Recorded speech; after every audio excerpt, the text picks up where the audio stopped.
My testimony had no violence and no aggression and no anything.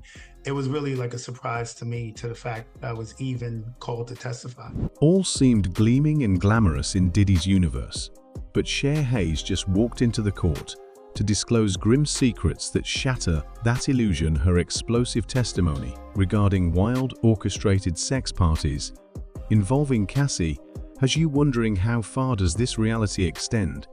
And wait until you listen to Don Richard's spine-chilling report of violent antics. This is a Diddy. Nobody ever envisioned what actually went on behind closed doors. As the Punisher, 51-year-old told us that based on his experience, he didn't know what alleged crime he was testifying about. Sharay Hayes was a prosecution witness, though some believe he helped the defense. Our Anthony DiLorenzo joining us now. Anthony, you were inside the courtroom, and then right after you spoke to Mr. Hayes, who is relieved, he says, right, that all of this is over. He certainly is. He told me that he never looked at Diddy, even in the eye, but was not intimidated at all by his presence on the stand, saying he was there just to tell the truth. But as someone who makes his living as a male dancer, wants people to know that he would never do anything to hurt a woman. Sharay Hayes' powerful name may not have been known to the public at first, but now she's at the center of a stunning courtroom moment as an exotic dancer who often floated within Diddy's inner circle. Her account has revealed a part of the music mogul's life that few ever dreamed existed. Hayes painted herself as someone who got caught up in wild, extravagant parties, with privacy being a luxury few were given. Hayes described a life where she was part of this case because allegations of these parties gained momentum, and her first-hand accounts are now the most damning presented evidence. Her powerful account shocked everyone in the room. According to Hayes, it seems that Diddy not only threw these elaborate parties, but took a close personal interest in their organization. These were no ordinary parties in the usual sense. Hayes painted Cassie as the figure right at the center of these events. But not by choice. Cassie says for Hayes often looked uncomfortable and withdrawn, yet she would be coerced into performing for Diddy's amusement or for his guests. Hayes claimed Cassie was a central figure at these parties, but not by choice. Cassie says often. She says Cassie appeared uncomfortable and withdrawn with Hayes. Diddy allegedly had firm control over who was included or not, and he had not hesitation about laying claim to specific expectations of their behavior. What Hayes told of the events revealed a disturbing environment. She painted Cassie as living among an air of seductiveness and powerful, stifling music. Pumped expensive alcohol flowed freely, and the lighting was low, creating an atmosphere where it was easy to become lost in the moments and inhibitions. But Hayes painted Cassie's glamour as pretense behind the scenes. Power relationships dominated. Men of power mingled with young women. Just hoping that I'm not viewed as somebody who did something to Cassie or contributed to her experience in a negative way. Also on the stand Tuesday, Ventura's mother, Regina, who showed photos she took of her daughter's alleged physical abuse, and an email from Cassie fearing that Combs would release a sex tape or hurt her if she didn't pay him 20 grand, a sum he later returned. Combs' former personal assistant, David James, also testified how he once accompanied Diddy to confront Suge Knight in California, armed with guns, admitting he later quit because he thought his life was in danger. So back to Mr. Hayes, the Punisher, says he stopped getting calls for freak-offs after failing to satisfy the demands of the job he was paid thousands for, something that he's actually written about in his men's health book without naming names. So it was jam-packed today at court. Yeah, wow. Anthony, it was really like a wide-ranging and fascinating interview. I'm curious, after you spoke with him, did he weigh in on Diddy's guilt or innocence? So at this point, he says that he really has not read much about what this case is about, hasn't read up on any of the testimony so far, the facts of this case. He doesn't even have a full picture. Who in Hayes' eyes appeared more like pawns than willing players. She said Diddy's presence was powerful, but intimidating, as he supposedly controlled the tone of the room and made it quite clear who held true power. What made Hayes' testimony even more credible were the specifics she gave that seemed to match up with other accounts. Courtroom whispers grew louder when Hayes spoke of specific venues, mansions, luxury penthouses, and private yachts where these things supposedly happened. Cross-referencing her timeline with other witness accounts, prosecutors suggested the descriptions matched prior insider reports. This uniformity, along with Hayes' descriptive storytelling, sent shockwaves through the courtroom. But perhaps most disturbingly chilling of Hayes' testimony was when she went on to describe specific interactions between Diddy and Cassie. She said Cassie's efforts to opt out were often shot down by Diddy, exerting subtle but unmistakable pressure. Hayes described it as less of asking and more of ensuring compliance wasn't optional. This testimony wasn't even the start of the bombshells as jaw-dropping as Sharay Hayes' testimony was. It became clear there were more unsettling truths yet to come. Don Richard, who collaborated intimately with Diddy as part of Danity Kane, had her own bombshell to share, and her attention wasn't on glitzy soirees, but on alleged violence that got much closer to home. My testimony had no violence and no aggression and no anything. It was really like a surprise to me, to the fact that I was even called to testify. Hours after leaving the witness stand, an escort named the Punisher spoke to Pix 11 about his surreal experience on the stand in the Sean Combs trial. Was it intimidating sitting in front of him telling the story? It was not, because the story is honestly what happened. His real name?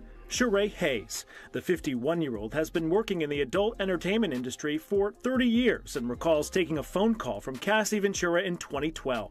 Cassie is the one who always handed you the money? Yes. And she's the one who always set this up, except for that one weird text that you got? Exactly. This was his first foray as an escort, but says he would never participate in the so-called freak-offs had he thought Cassie was being coerced. I literally can't say that any part of my experience gave me any cues that this was a woman in distress. More of a fetish type of scenario. He says Diddy was directing the two, but never aggressively. Now that he knows about the sex trafficking allegations, regrets his participation. Cassie's entrance into Diddy's world looked like the fairy tale of dreams. She was a young talent of undeniable ability, taken under the wing of one of music's most dominant players. Their very public relationship, a blend of professional partnership and personal affection, seemed to be a fairy tale match, but according to evidence, what went on backstage was far from glamorous. Sharay Hayes brought a much grimmer picture of what Cassie allegedly went through, depicting her as stuck in a world dictated and controlled by Diddy's power. Hayes testified that Cassie was at the center of many of these scripted meetings. Her involvement was never staged as willing, but rather the product of what Hayes detailed as coercion and mind games. According to Hayes, Diddy made it clear that everyone had their role to play, and Cassie's role was not up for discussion. These were not impromptu parties or spontaneous moments. They allegedly came with a script, one authored by Diddy. Hayes alleged Cassie frequently looked uncomfortable, her posture rigid, as if she were doing it out of necessity rather than choice. The court was treated to specific instances of how these gatherings were allegedly orchestrated. Hayes described intimate settings where attendees were screened and an anything-goes mentality ruled, but that freedom was not extended to all. For Cassie, Hayes alleged the pressure to perform was mandatory and her discomfort was disregarded. Hayes described a scene where Cassie supposedly attempted to extricate herself only to have Diddy step in and tell her to cut it out. The implication, Hayes indicated, was that Diddy's authority over Cassie left her little more than a blank slate. What's particularly heinous is how that supposed dynamic reflects patterns established in other major Hollywood cases. Experts have long debated the manner in which power imbalances between stars and their partners, or even their patron, more often create conditions ripe for exploitation. In Cassie's instance, the multiple layers of Diddy's control from her music life to their private relationship more than tripled the pressure. Hayes testimony indicates this was more than just manipulation. In a professional capacity, it was intensely personal. An intractable web. Cassie couldn't get free of prosecutors indicated there may be additional witnesses who could come forward with more details corroborating Hayes' allegation. If so, it could create an even clearer picture of Diddy's supposed hold on Cassie. For the moment, her function in these gatherings is a shocking indictment of the power imbalance Hayes and others have described. The courtroom was left stuck on more ultimate questions regarding consent autonomy and the extent to which someone with Diddy's power could exert influence. But Hayes wasn't the last one with explosive allegations. Don Richard's emotional testimony would shortly shift attention away.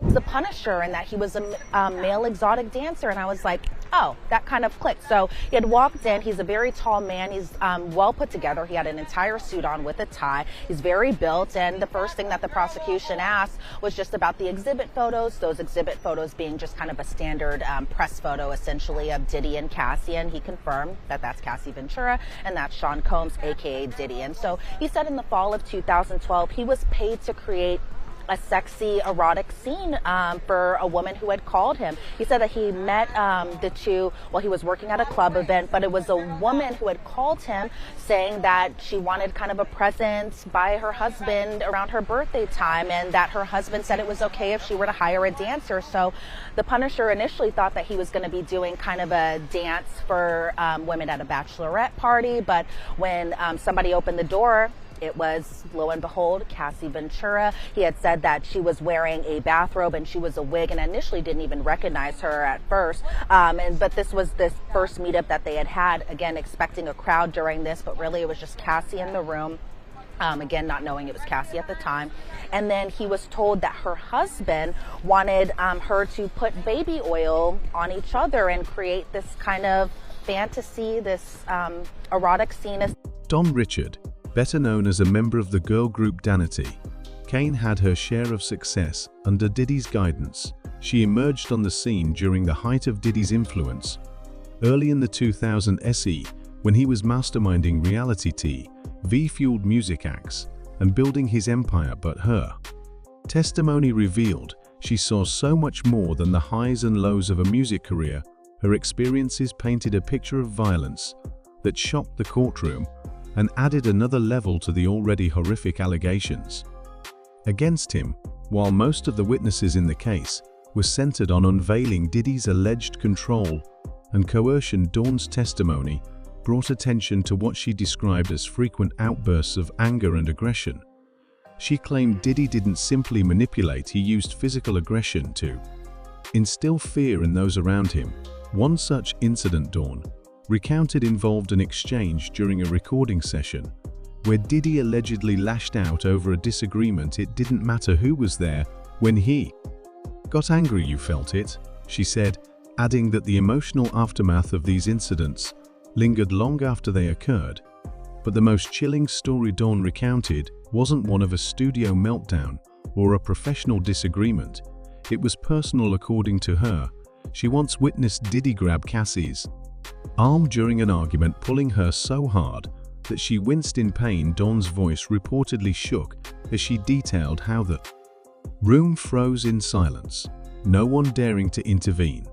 This isn't the first time volatile behavior has been linked to Diddy, but hearing an insider like Dawn describe so vividly struck a chord in the courtroom. What stands out in Dawn's story is how these incidents didn't just impact one person, they created an environment where everyone felt on edge.